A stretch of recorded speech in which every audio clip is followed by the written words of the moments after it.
The Department of Public Health and Human Services is pleased to bring you Aging Horizons. Medicare, Medicaid, Social Security, fraud, legal issues, veterans benefits, and caregiving. Aging Horizons is a program dedicated to inform and prepare Montanans on these timely issues, making a difference to you and your loved ones. Here now is today's program host.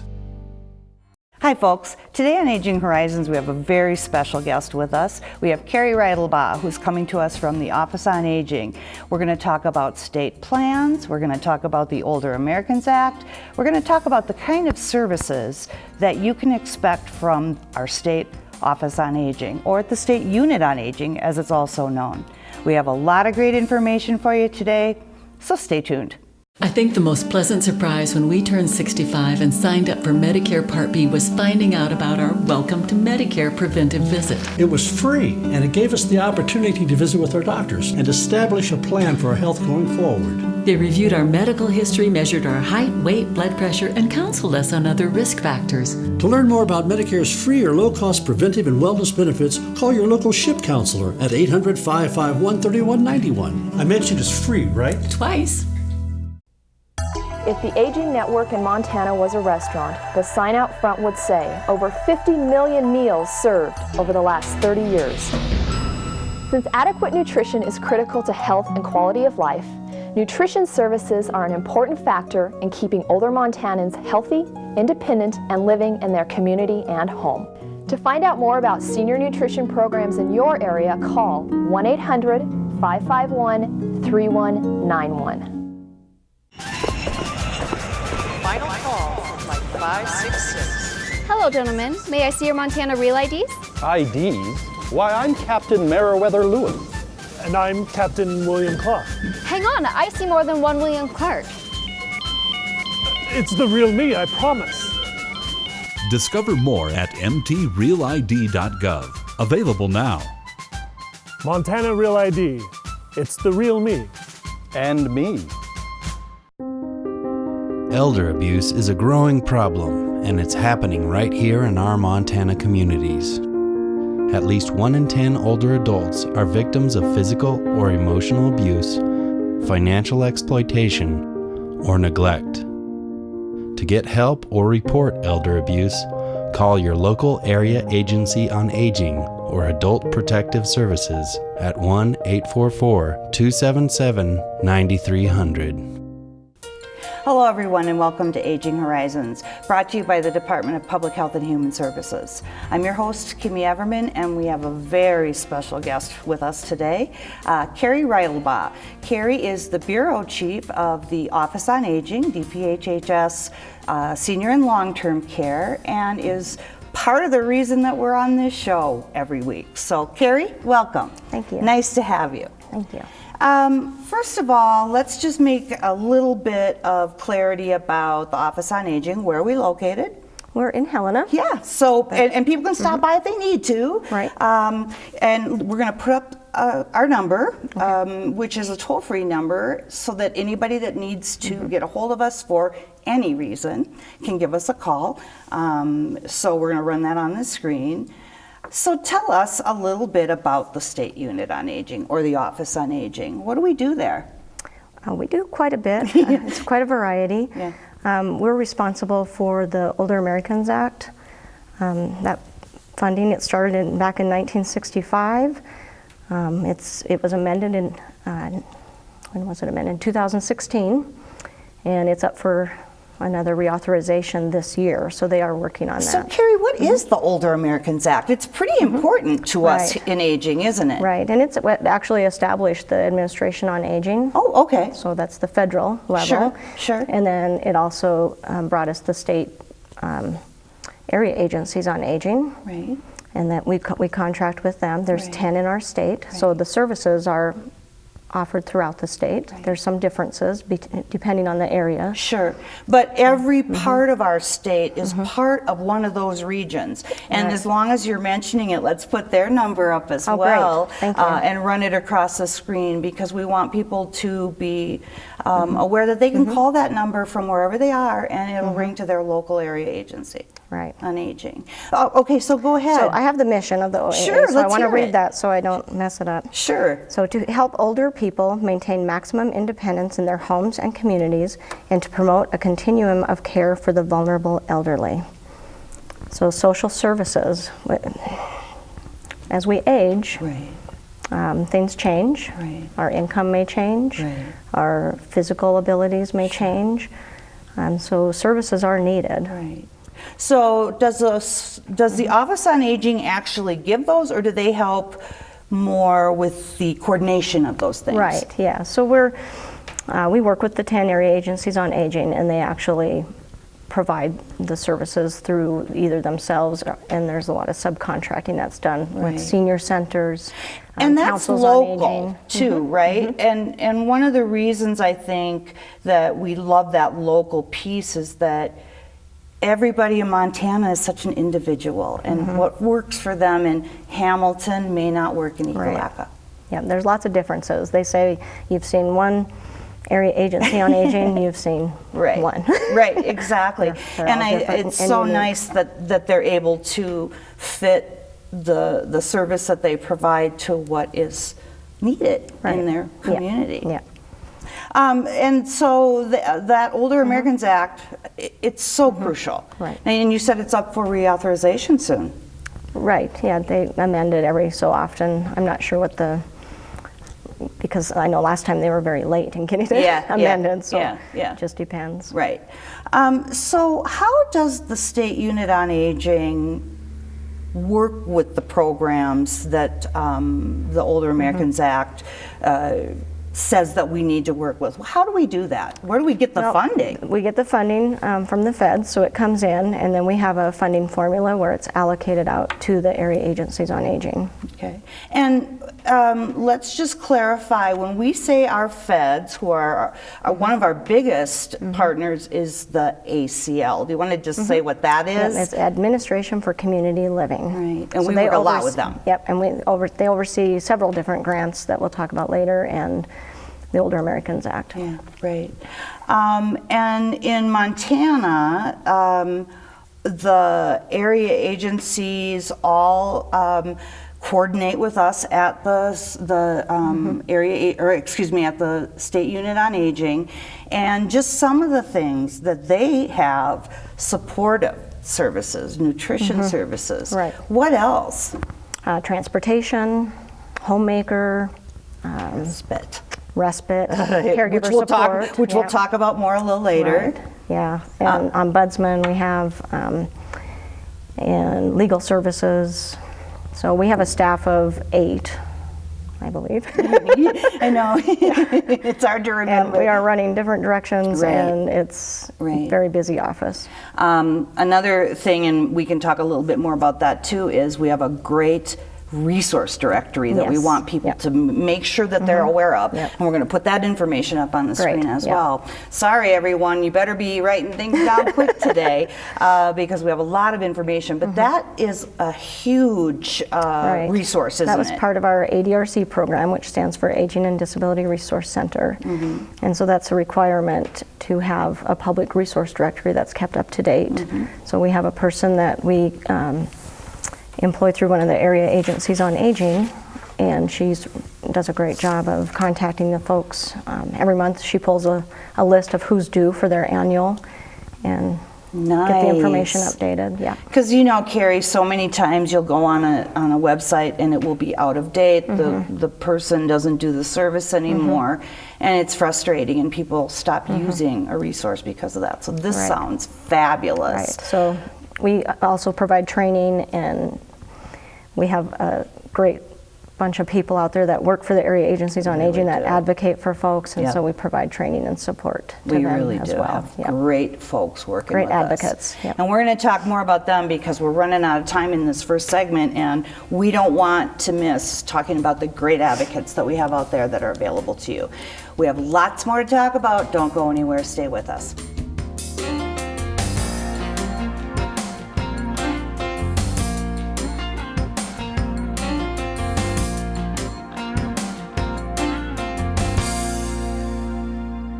Every 65 seconds, someone is affected with Alzheimer's or other dementias. Many become isolated at a time when help is most needed. If you or someone you love is affected, help is available, both for people with memory loss and their caregivers. Memory loss can feel frightening, but you are not alone.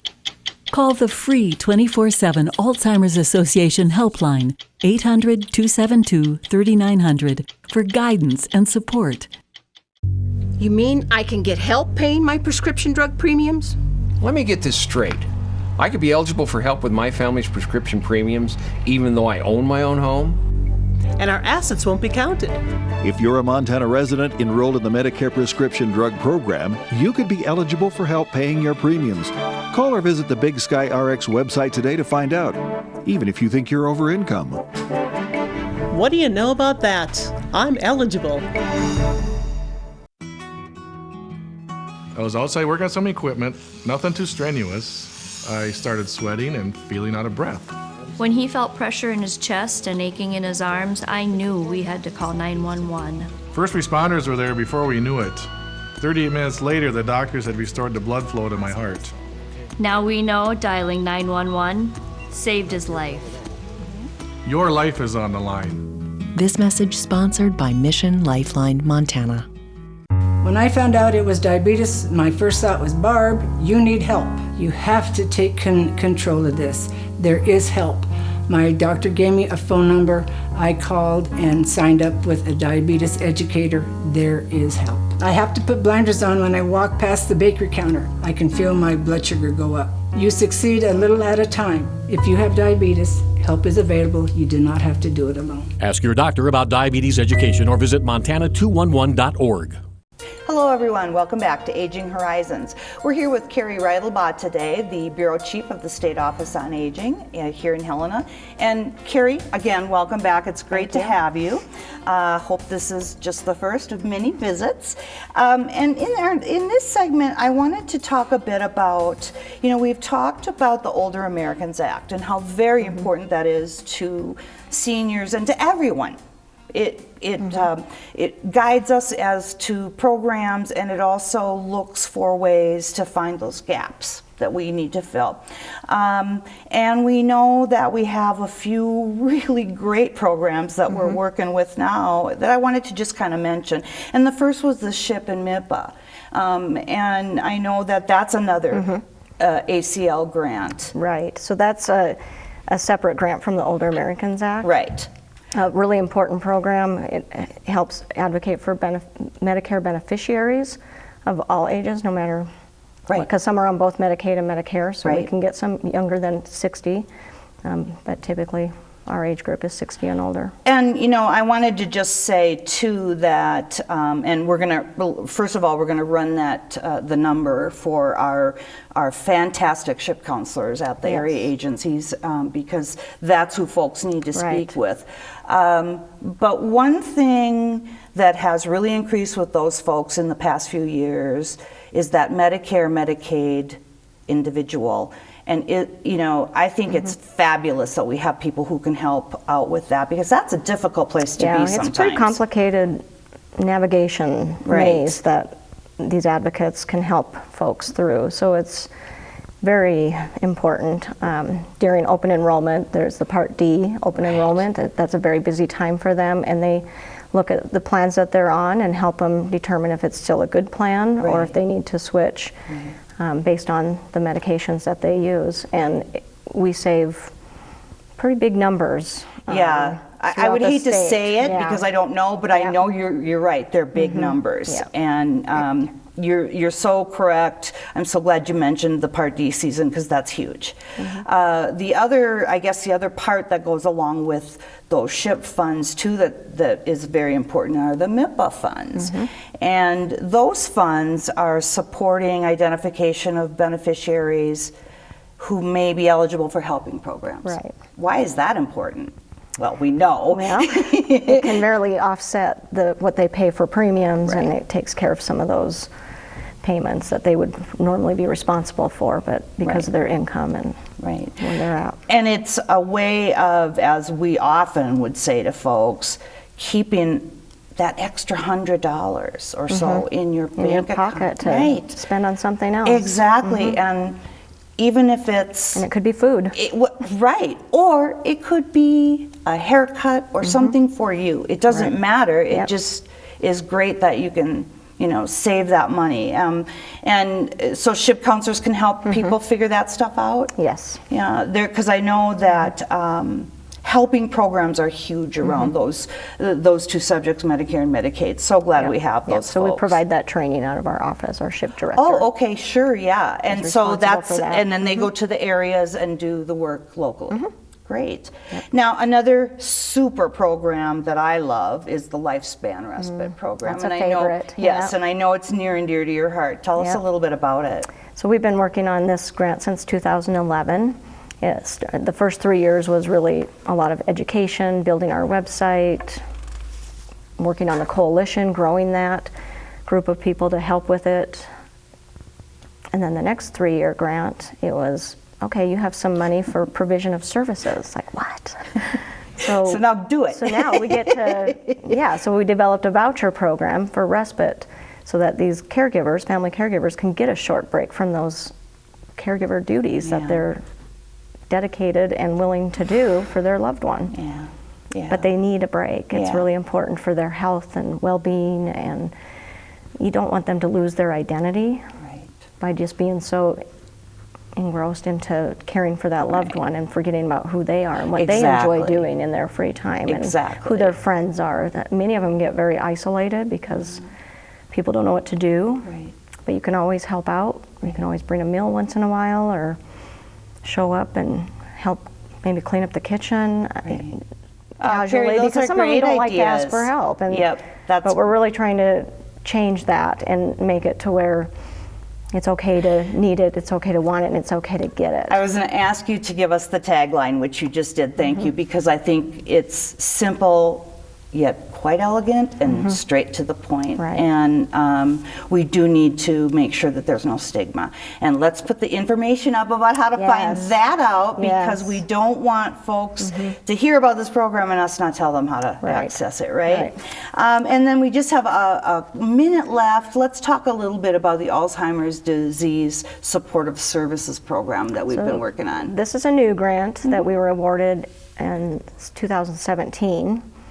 And it was a little different from what we're used to, because you usually, apply for a grant, you have a work plan developed.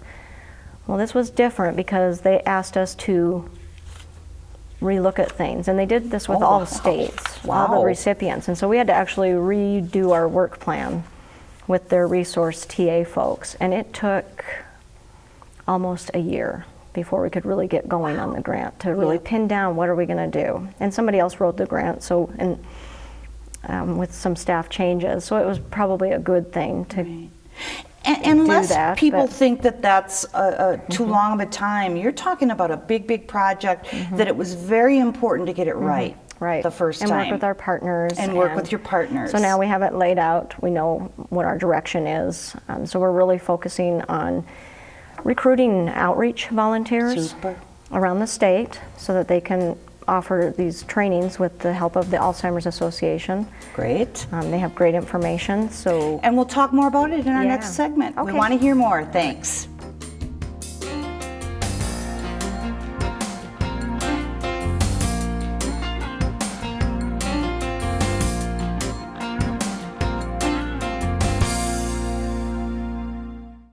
Providing long-term care for someone in need is a labor of love, but it is a labor. Time apart is healthy and necessary both for the caregiver and the person receiving care. It allows each a respite, time to relax and recharge. If you're a long-term caregiver, visit the new Lifespan Respite website. Financial assistance may be available. Respite for caregivers. It's okay to need it. It's okay to want it. It's okay to get it. I've been shooting since I was young. It's something I've always enjoyed. I wasn't feeling like myself, but my friend noticed. He asked if he could hold onto my guns temporarily. At first, I was a little shocked, but then I agreed. I think he saved my life that day.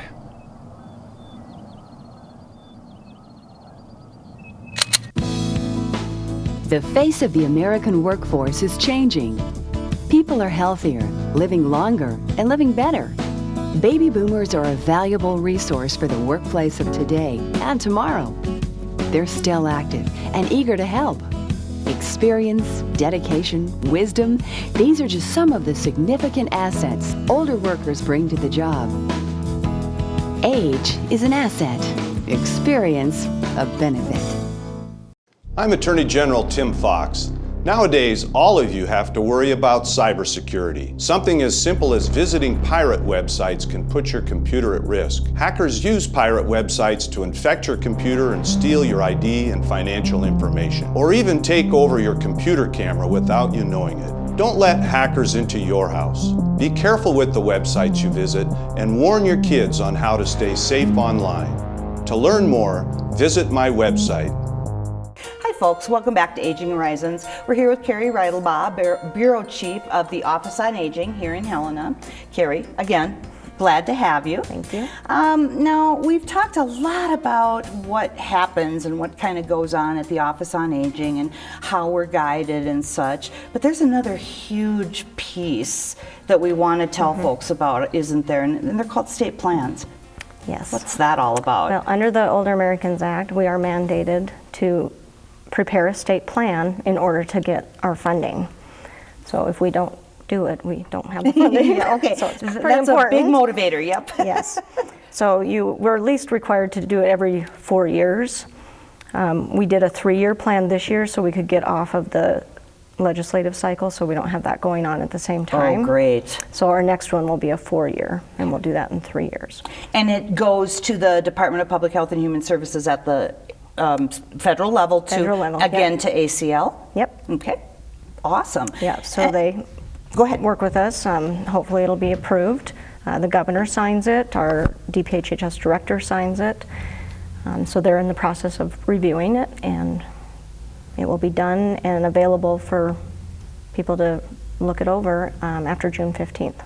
Super. And you know, I think what we'll do is we'll put a link up on the screen so folks can see that. I think it's very important to read that sort of thing and be involved as a citizen, right? And that's part of why we are as transparent as we can be with it. Right. So the process to get that state plan written. I was going to say, that sounds pretty easy. No, Is that all you do? Yeah, well, it's a lot. The 10 area agencies on aging that I mentioned earlier, they're required to do an area plan. And that comes in before this plan is, the state plan is due. So we can incorporate so area where they're at, what's unique to them. Right. Okay. So for them to do that, they set up public input meetings, invite the public to come in, kind of educate them too on what the Older Americans Act is and what services, because some people, they might go to a congregate meal, but they don't know maybe it's under the Older Americans Act and that there's funding associated with it as part of the area agency on aging that offers that, or their senior center. Home delivered meals, that's another real common one. That's a great program for folks that are homebound and they still need their food, and nutrition is so important. Well, and it also affects us that if we don't get- socialization. Yeah, for the congregate settings, yes. Well, but also with, because I think about my mom Mm-hmm. getting her home delivered meals and how she looks forward to the lady who brings it every day. Absolutely. So there's a pair of eyes kind of keeping a watch. Right. So that's and a dual. friendly face, and you know, I'm lucky because she brings her little dog, and so my mom just has a great time. That's good. Yeah, but you're right. Those are great programs. So state plan. What else? Oh, let's see.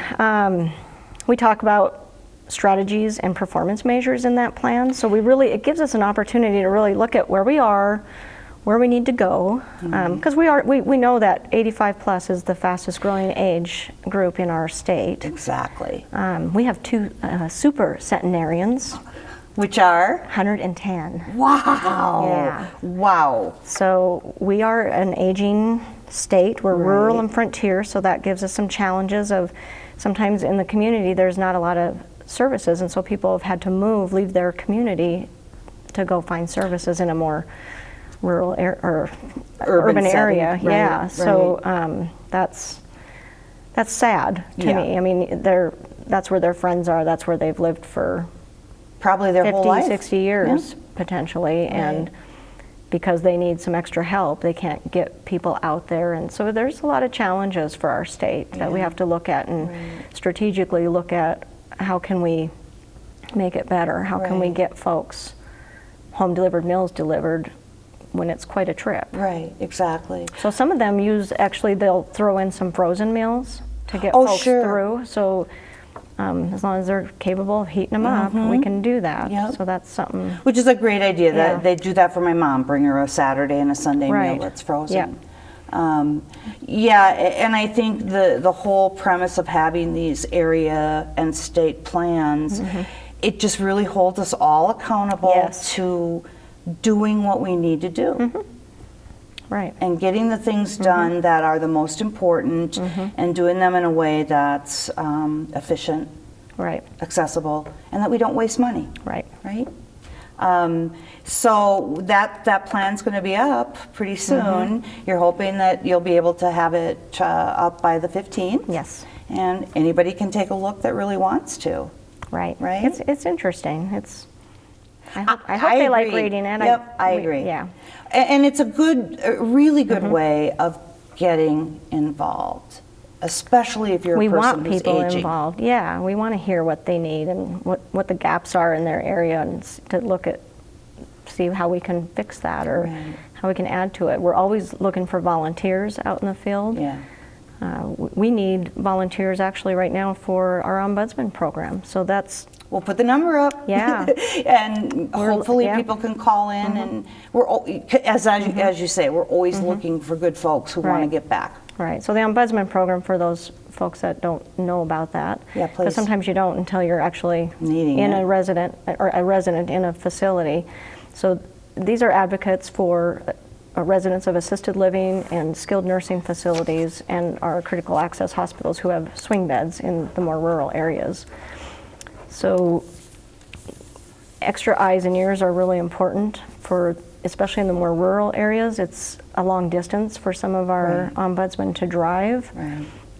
So it would help out if somebody was there and they had a complaint about food or their care that they're getting, concerns, then they can contact the local and you can put as much time as you want in or not, and it doesn't have to be a full-time job if you're retired. And I personally have had the blessing of being a visitor, and it's wonderful sometimes. Yeah, I think it would be very rewarding. Yeah. Well, thanks, Carrie. It was great having you here. Please come back again.